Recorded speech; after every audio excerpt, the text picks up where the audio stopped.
Hello, this is discussion forum for week 4. Before I get started, I actually have a question for Professor. So I see that some of them say video / discussion. So I guess my clarifying question, and I'm putting it in this video just in case anybody else has the same question.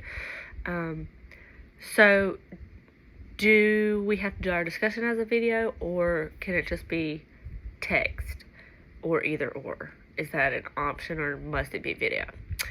So anywho, now I'm going to get started with the discussion. So our first question is, how can you use nonverbal communication to enhance your presentation?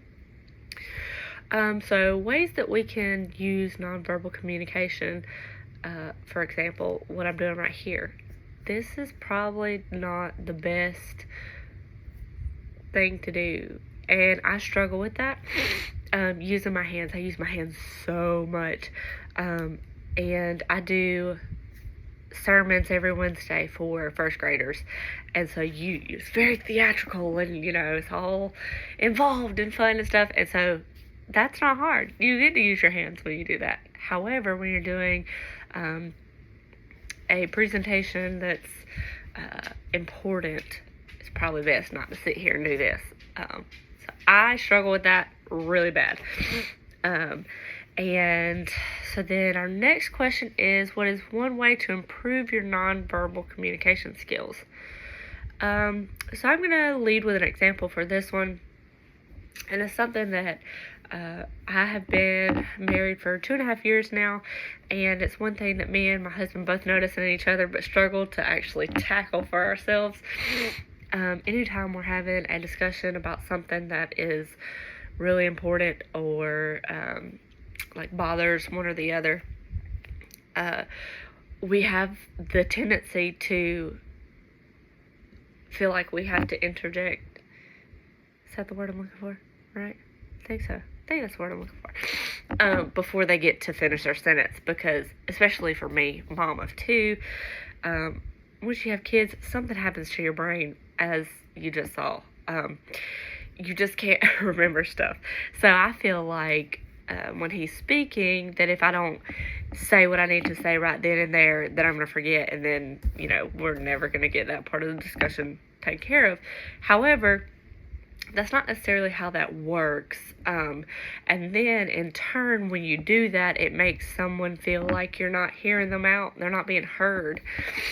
And so what we have both realized that we need to work on is actually taking a seat back and allowing the other person to finish before we say X, Y, and Z. And let's see. What is one cultural difference in nonverbal communication that you know about that we should be aware of? One thing that I am aware of is that certain hand gestures that we use in America are seen as offensive in other places. So if you're doing, international presentations or something like that, like if you're doing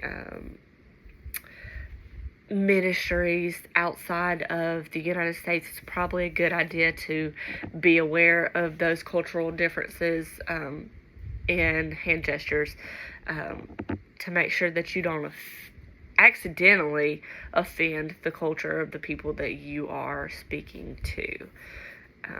So this is my video for week 4, and I thank you for watching. I also would like to add that I struggle with eye contact. I don't know why. I get nervous, and so I look all over the place, as I have done this entire video, and I'm realizing that. So I need to work on my confidence in speaking and making videos, and my eye contact. So I'm excited. This class is really bringing a lot of things to light for me to help me change my presentation skills. So thank you. I hope everybody else is getting out of this course what they need to, and good luck for the rest of the semester.